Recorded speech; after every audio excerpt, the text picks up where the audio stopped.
Ce totikali ba frère na ba sœur. Tokutani l'église et sili. Mais par rapport à vie, il faut tous dans la baninga. Poto comme baninga.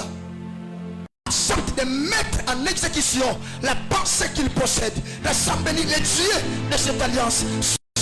Qui se dégage au niveau de ta pensée, qui n'est pas n'importe qui pour se comporter n'importe comment.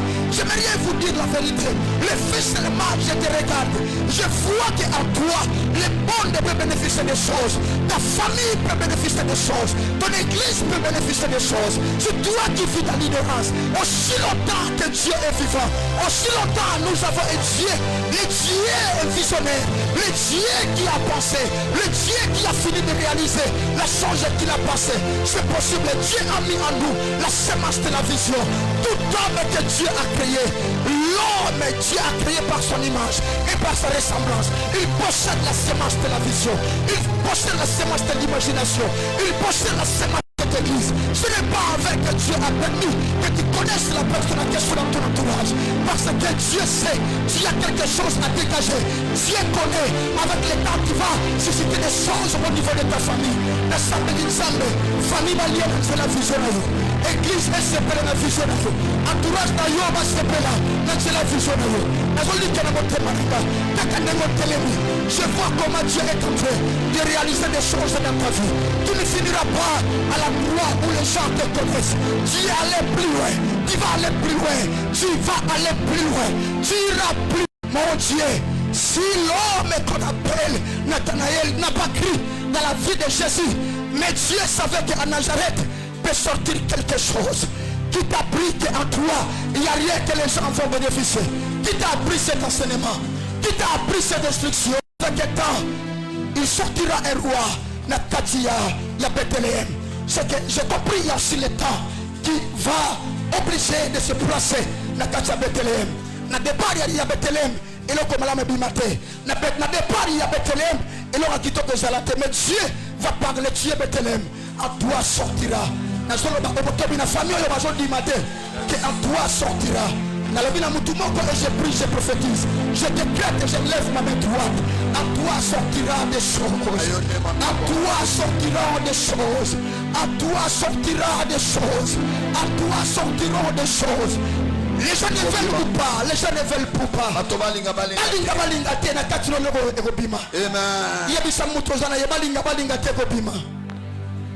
Oh, le bango makasi le kola mutu azana vision. Balinga te egobima. Le bayoro de la bénéficiaire nango. Le belanga men makasi. Lukelanga batu bisato le balinga te egobima. Siko le bana ye olinga te egobima.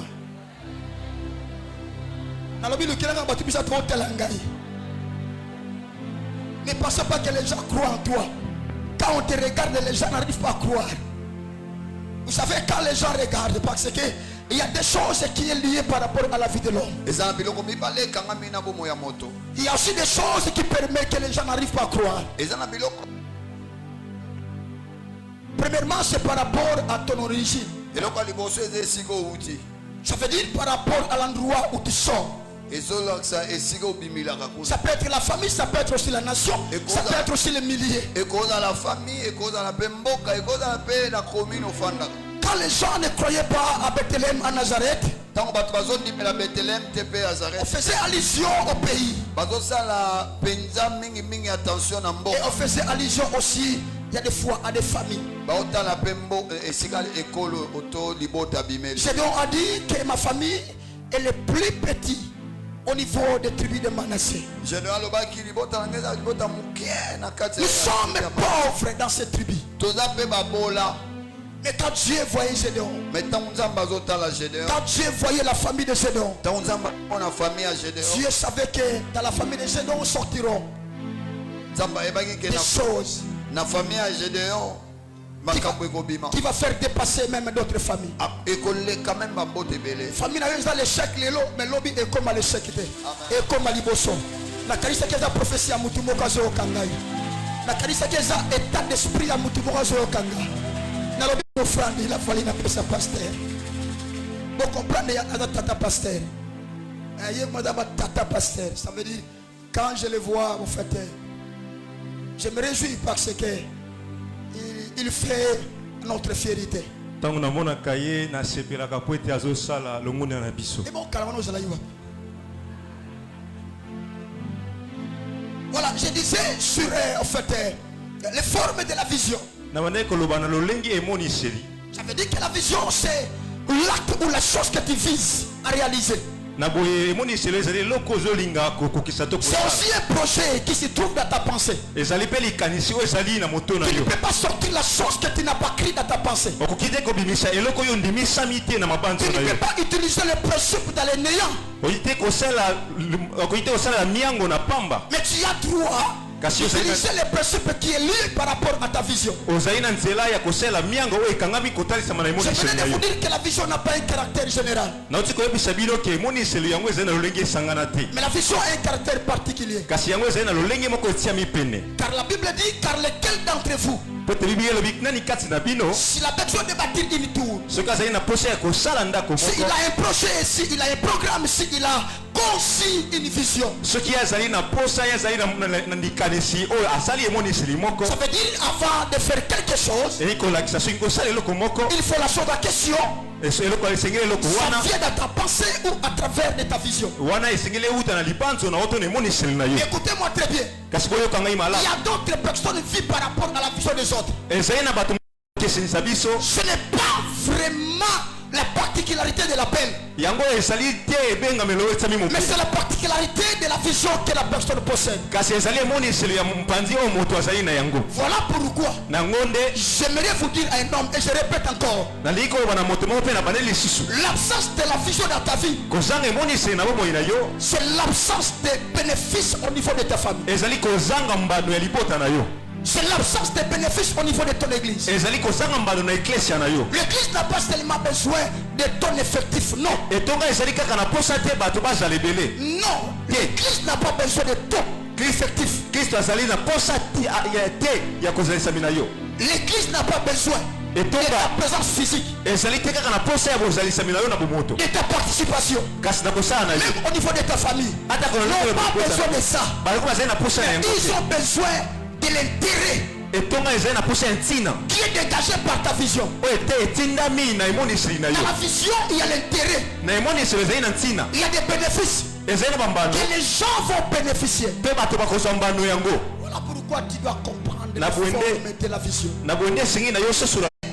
Plus pauvre, parce que là où il y a la pauvreté, le fait seulement que tu manques l'argent, ça serait difficile. Écoutez-moi très bien. J'aimerais te dire une chose qui est importante. Si tout le monde qui ont réussi dans la vie, ils ont eu le temps d'étudier, j'aimerais vous dire, je dois être un trompeur pour quelque chose pareil. Mais écoutez-moi très bien. Tout le monde qui ont réussi, il y a des gens qui ont étudié parmi eux. Mais il y a aussi des gens qui n'ont pas étudié. Mais des hommes par lesquels n'ont pas étudié, ils ont dégagé la chose qu'on appelle la vision. J'aimerais vous dire à un homme, à une femme qui manquer le temps d'étudier parce que l'argent était difficile. Mais la chose que tu n'as pas le droit de manquer, c'est la vision de ton esprit. La vision n'a rien à voir avec l'argent. Lors de la création, Dieu pensait à la création. Premier visionnaire de Genèse à l'Apocalypse, c'est lui-même Dieu. Il a commencé l'existence du monde par la vision. Le travail, succès de la vision vient après la vision. Il a commencé par le travail sans avoir possédé la vision. C'est la vision qui va canaliser le travail. C'est la vision qui est à la base de tout. C'est la vision qui va Orienter le travail. Ne commence pas le travail. Possède premièrement la vision. C'est la vision qui va orienter le travail. Les deux marchent de pair. Mais la chose qui anticipe l'autre, ce n'est pas le travail, mais c'est la vision. Banda mutu asala kate. Mais banda mutu asala la vision. Amen. Na bandeli koloba. Kobanga te mutu abimaka tongo. Persongaka. Mais banga nde. Même mutu abimina nute. Mais aza la vision kati na ye. Amen. Na kobi matongo pe na za la vision te. Même na si mbongo na osala ngolo te. Même na si occasion na osala ngolo te. Mais l'homme qui construit la vision dans ta pensée, dans son esprit, c'est comme un chemin par lequel il est en train de créer, d'écrire dans ses papiers. Les jours où Dieu va occasionner sa vie, je prophétise. Nicolas va décorer surtout dans un monde par rapport à venir là-bas. Amen. Zambé a occasionné vie. Amen. Alors que Dieu occasionne ta vie. Que Dieu occasionne ta vie. Que Dieu occasionne ta destinée. La vision n'a pas un caractère inerte. Non, n'a pas un caractère inerte. Il y a loi. Mais ta vision doit s'accomplir. Ta vision n'a pas un caractère inachevé. Amen. Amen.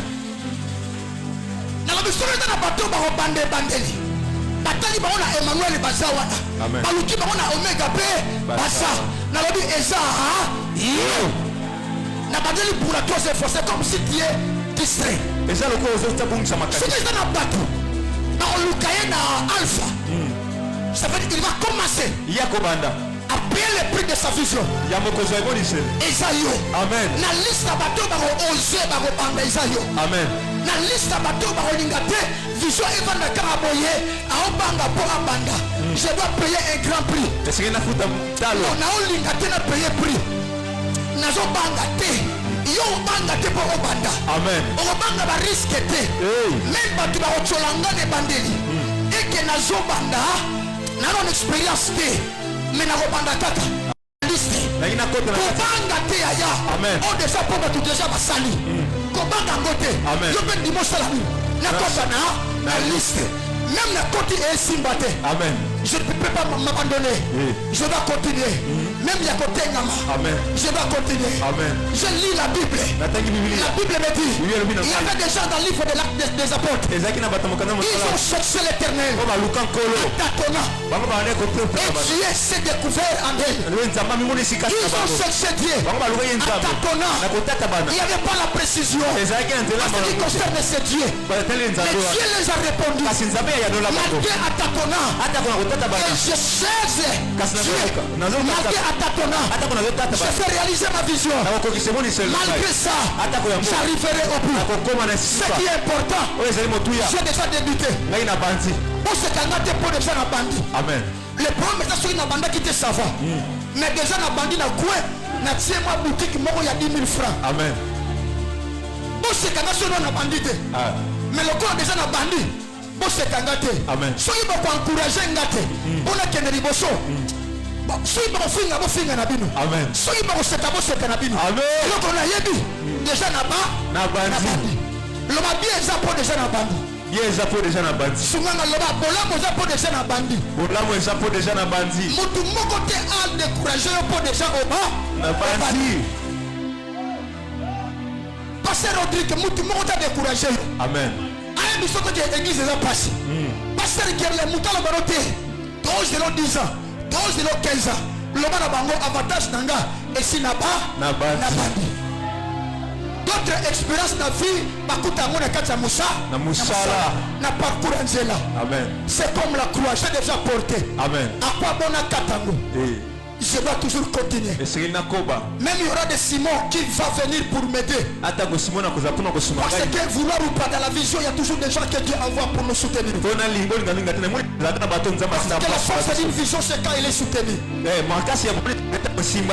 la force d'une vision, c'est quand elle est soutenue par des personnes. Mais malgré cela, la vision n'appartient pas aux gens qui me soutiennent. Mais la vision appartient à moi qui est le porteur d'idées. Ah mon Dieu, amen. C'est moi qui vais accepter de payer les risques. Il vous dira comment sa vision était combattue. Des sabala, Tobisha, Gershon. Pasteur Gerlin, ne pensez pas. À côté de toi, il y aura toujours des gens qui vont te motiver. Il y aura aussi des gens qui vont te dévaloriser, te décourager. Qui va écouter des paroles même de loin. Qui ne va pas t'aider, mais qui va te désintéresser, qui va te faire décourager. Mais compte à la personne qui t'a appelé. Ce n'est pas l'église qui t'a appelé, c'est Dieu qui t'a appelé. J'aimerais vous dire la vérité, même pas aujourd'hui. Il y a déjà un ministre de Dieu, il a reçu un appel authentique. Il y a des églises en toi, partout tu vas te retrouver. Moi-même ici, au niveau de Makala, je vous dis dans tous les communes que tu vas te retrouver. En Afrique, partout tu vas te retrouver. Si Dieu te dit de bâtir, il va bâtir. Voilà pourquoi il ne peut pas seulement te limiter à voir ici.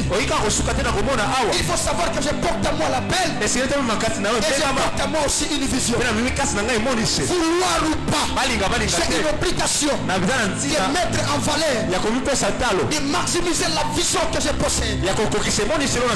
S'il y a des choses qui te dérangent, non, qui te dérange en dehors de l'appel, c'est ta vision. C'est la vision qui va orienter ta destinée. Il y a des gens, il a l'appel, il dirige une église. En regardant la manière dont il dirige, ça démontre qu'il manque la vision. Par rapport à sa vision, accepter d'être dirigé par un pasteur qui possède la vision. N'acceptez pas seulement d'être dirigé par un pasteur qui possède l'onction, qui possède la prophétie, qui possède la connaissance, mais accepte d'être dirigé par un pasteur qui porte la vision. Parce qu'il a la connaissance là où il vous a appris, là où il vous amène aussi. Un visionnaire, il connaît là où il a appris sa famille spirituelle, là où il amène sa famille spirituelle. J'aimerais vous dire la vérité, votre pasteur t'a retrouvé quelque part. Amen. Si kamera salani na sala musala on samba tsenga na sala na vina. Amen. Na zoya bisa mutu moko. Nzela o papa na yo aromema yo. Et rememoti na résistance. Amen. Ça va t'amener jusqu'à la résistance. Yame komema na ko sepela. Famille no tamba hotela yo ba koloba ya solo. Biso information o te pesa yo te. De commission bisiko yo te. Mais pasteur na yo ta commission bisiko. Amen. Na solo mana mutu moko. Mutu tu o ndima a se soumettre na vie. À travers nos dirigeants, c'est là où Dieu communique notre destinée. Je voulais vous dire la vérité. Demande à Saoul, il te dira. Dieu va communiquer la vision à Samuel. Il va devenir roi.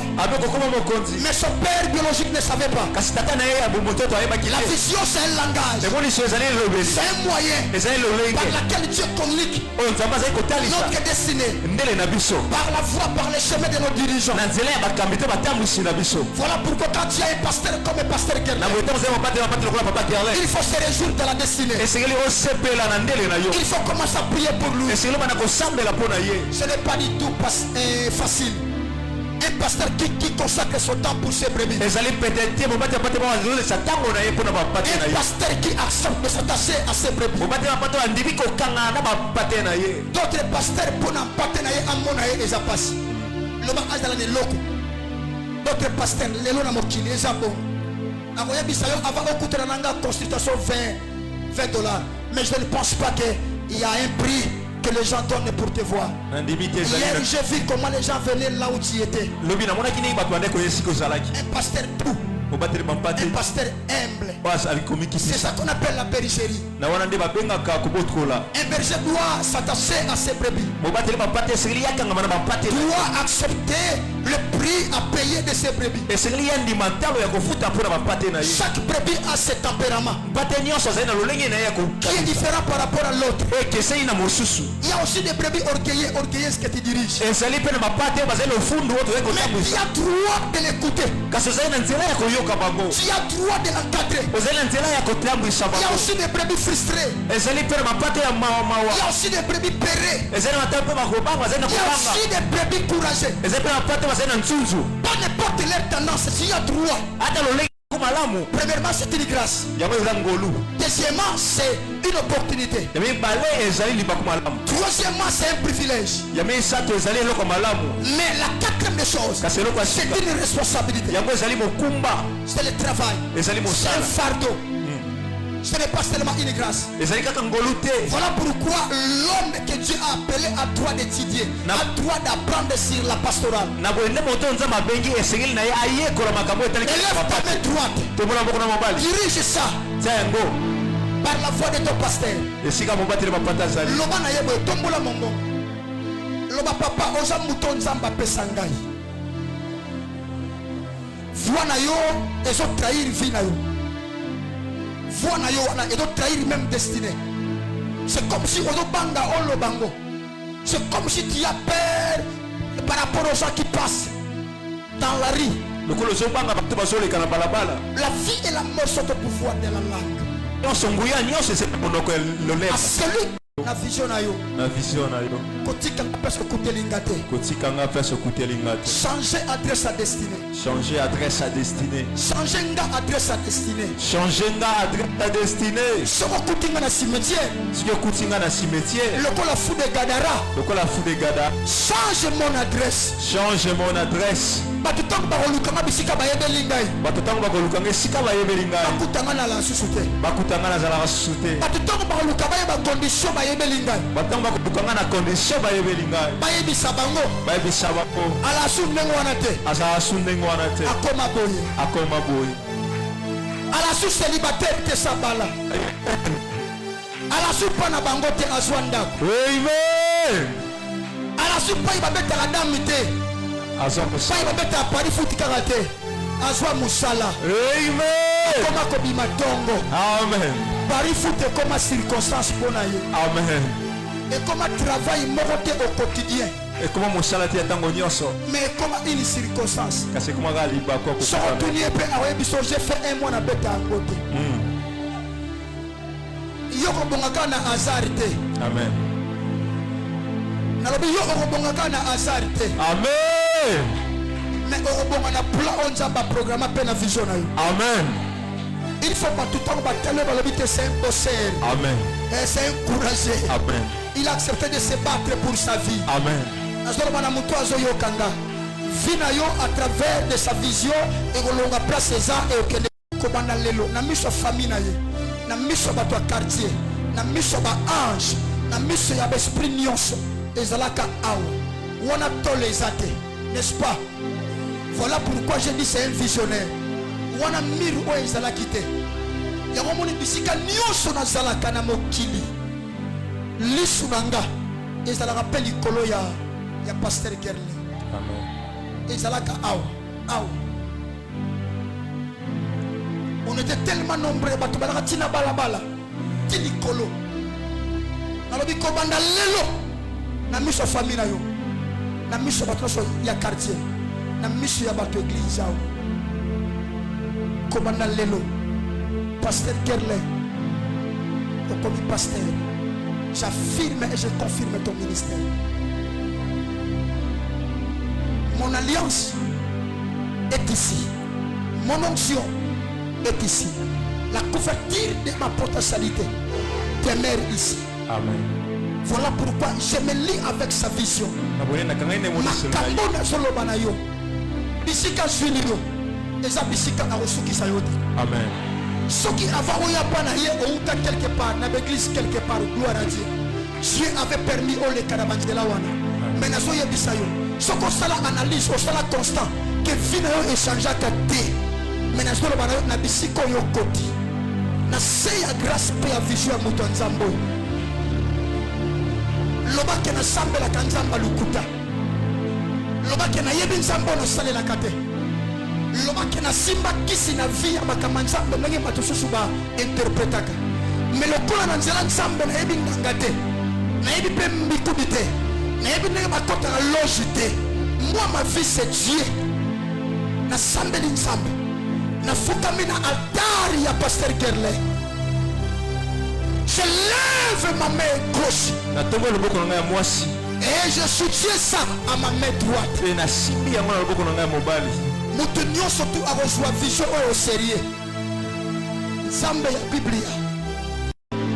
Ezana batu bakobana ko voyager bakobana ko zonga. Amen. Nazi ba porte ba Dubai, ba porte ba Turquie, ba porte ba États-Unis, ba porte ba Brésil. Amen. Ba porte ba Europe. Amen. Nazo semé yango ko investir yango na kate ecclesia oyo. Amen. Pasteur Gerle Diora de voyager. Amen. Bakoyebisa yo instrument oyo biso moko to changer. Amen. Bakoyebisa yo bakitsa rouge nyonso biso moko to somba. Amen. Il y aura des partenaires par excellence que Dieu va te donner. Amen. J'aimerais vous dire la vérité, il y a des hommes et des femmes qui sont des hommes et des femmes d'affaires. Amen. Dans cette église. Amen. Nzamba dans le côté mutu moko na kate ecclesia. Amen. Asomema dans une autre dimension. Amen. Ta vie ne restera plus jamais le même. Bami kursi pa bazo komiye bate boyo na sama kolata. Amen. Bazo ko se tromper pour ba yebite. Tu es entre les mains de qui? Tu es entre de bonnes mains. Tu es entre les bonnes mains. Le pasteur Gerle, c'est un pasteur que Dieu a appelé. Il a communiqué sa vision pour ton intérêt et pour l'intérêt de ta famille. Que cette prophétie s'accomplisse aujourd'hui. Pas demain mais aujourd'hui. Dans mon esprit, je vois que l'accomplissement de cette prophétie c'est aujourd'hui. Ce n'est pas demain, mais c'est aujourd'hui. Batuba bongi lelo. Batuba bali lelo. Batuba voyager lelo. Batuba zimusala lelo. Batuba porte funda lelo. Batuba tomba lelo. Je n'ai pas besoin de te remettre le lendemain. La force c'est le problème de maintenant. L'espérance est liée par rapport au futur. Moi je n'ai pas besoin de parler sur l'espérance. Moi je parle sur la foi. Moi je traite sur le présent. Le présent ça t'appartient. Je te partage. Ça vous appartient. Je prie et je prophétise. L'accomplissement de la prophétie que je viens de décréter pour toi s'accomplisse aujourd'hui. Maintenant. Je dis aujourd'hui et maintenant. J'ai besoin que des femmes et des hommes de foi prophétisent comme moi. Nous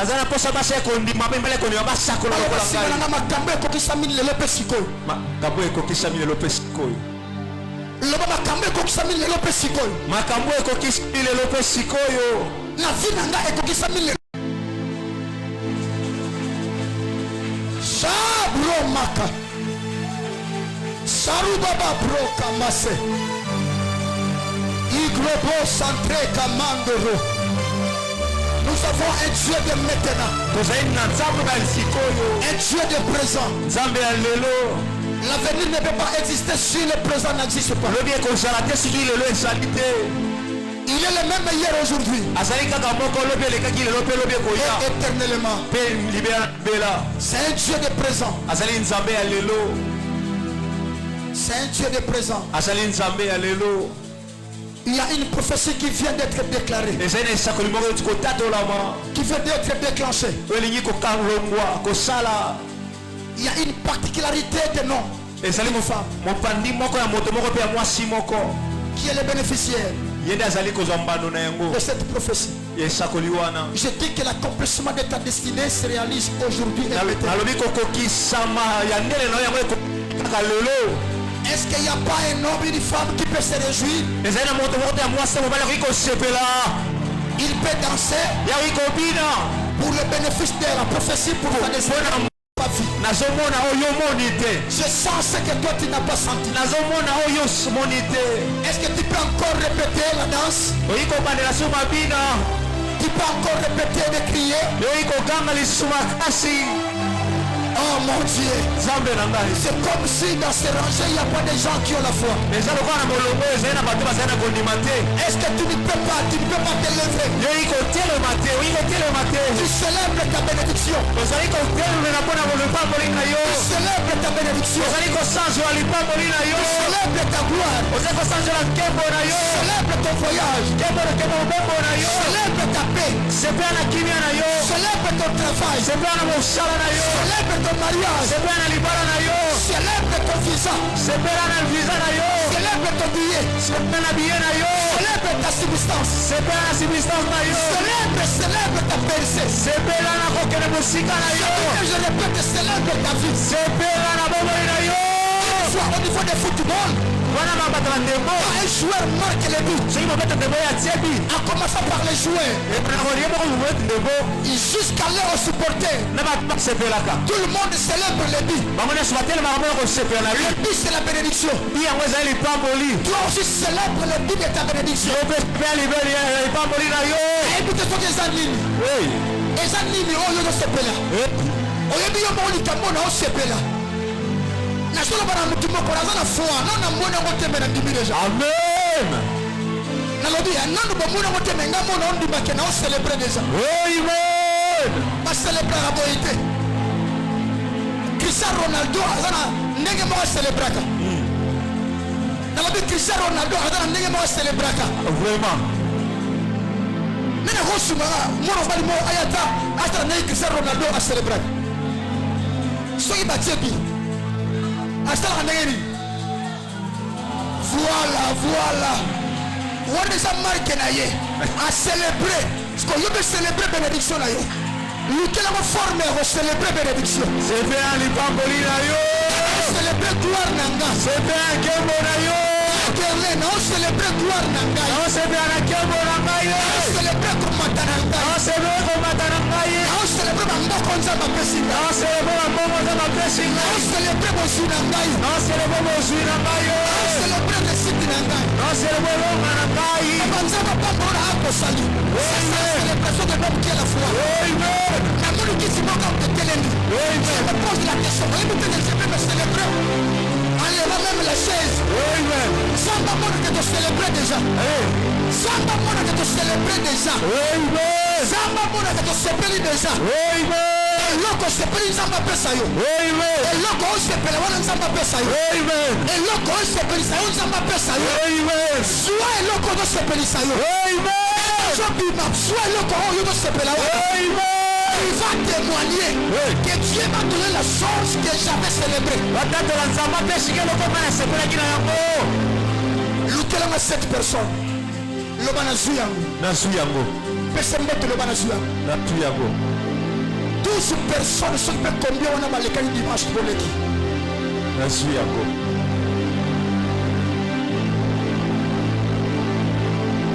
Yebisa ye mitali yo. itali yo Nga na zwi ya ngai. nga nazwi ya ngai Ne te limite pas seulement à être de la manière dont les gens te diront. kotika ndelo kaka te na lolenge bato bazali kotalela yo Célèbre. sepela sepela sepela sepela sepela sepela Célèbre. sepela sepela sepela sepela Sabro makarobo. Sabra mande. Le caliboso. Ande kola baleka ki wana 12. Tole caliboso. J'avais utilisé chiffre 12. Le kambangu. Viens s'agenouiller ici. yaka kofukama liboso awa Rapidement. na lombango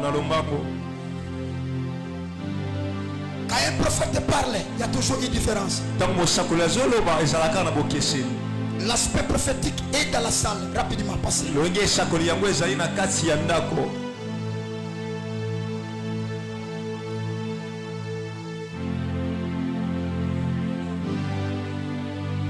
Ça, c'est une cérémonie.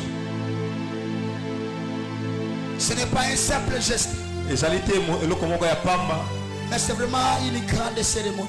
Quand c'est ali cérémonie à monene. Moi, je vais prier pour vous. Na osambe la pona bino. Il y a une onction que je porte, c'est une onction incontournable. Et ça l'est pas comment qu'on a ça dans la carte. Ça l'est pas comment qu'on a makate. Une onction qui transforme la vie. Et pas comment qu'on bon la kabomoi. Qui change les données. Ouais bon la kabam lolenge. Je connais la personne qui m'a appelé. Na yebi moto ya bengangai. Et je sais en qui j'écris. Pe na yebi moto ngana ndimela. Je crois à mon alliance. Nandima kana bosangani nangai to boyokani nangai. Je crois à la portion de ma couverture. Nandima kana teni ya disipelo nangai. Je crois au prix de ma sacrifice. Nandima kana talo ya kokabana mbeka nangai. Je crois au prix de ma consécration. Nandima kana talo ya bolisama nangai. Et de mon attachement à Dieu. Pe kokanga nangana nzambe. Je prie mon Dieu. Na sambeli nzambe. Rien que pour vous. Pona bino. Vous avez obéi à la voix des prophètes. Botosaki na mongongo ya mosakoli. Vous n'avez pas seulement entendu la voix des docteurs. Bokaki kaka te mongongo ya moto ayekoli mamanzambe. Mais vous avez entendu la voix d'un prophète. Kasi boyokaki pe mongongo ya mosakoli. Ça c'était la voix de Dieu. Wanda ezali mongongo ya nzambe. Au nom de Christ. Na kombo ya Kristo. Que le changement total tikete mbongo na ya mobimba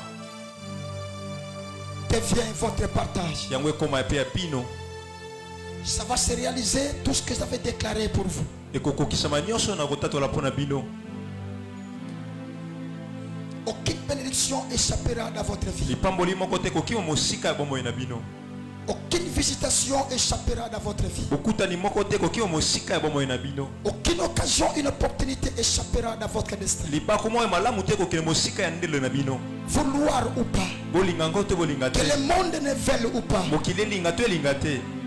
vous allez subir le miracle lié à votre destin. Bino bokutana bikambo ekangani na ndele na bino. Ça c'est un grand chiffre.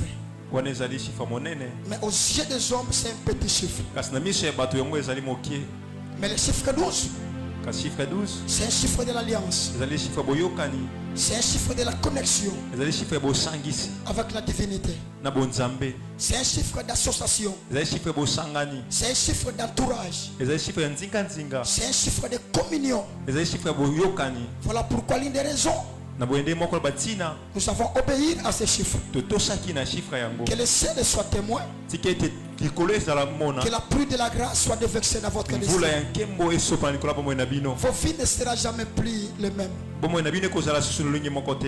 En passant par vos vies, Na koleka na bomoi na bino il y a des traces que Dieu a laissées ezali na banzela oyo nzambe atiki à travers cet acte. na nzela ya mosala oyo. Au nom de Jésus. Na kombo na Yesu. Que mon Dieu vous bénisse. Nzambe ya tata pambola bino. Que la grâce qui se trouve dans votre Père Gerlin Ngolo ezali na kati ya mobateli bapate Gerlin demeure abondamment sur vous. esopa na bibele kiko na bino. Au nom de celui qui règne jamais. Na kombo ya moto oyo akonzaka La personne de Christ Jésus. kombo na Yesu Kristo. Ainsi je prie. Na bwende na sambeli. Amen. Amen. Bokanase protocole à rassembler yango tosongi. Que Dieu bénisse sa parole. Nzambe apambola maloba na ye. Que Dieu bénisse sa parole. Nzambe apambola maloba na ye. Je donne le micro à votre papa. Napesi elobeli na mobateli bapate. Petela suye suma boko bien, salango bien. Na lingo sibana offrande mo wa célébration yaka to sele moment oyo.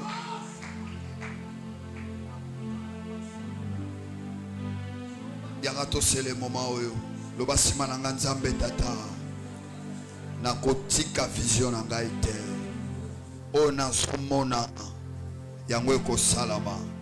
O na zokanisa yango ekokokisama.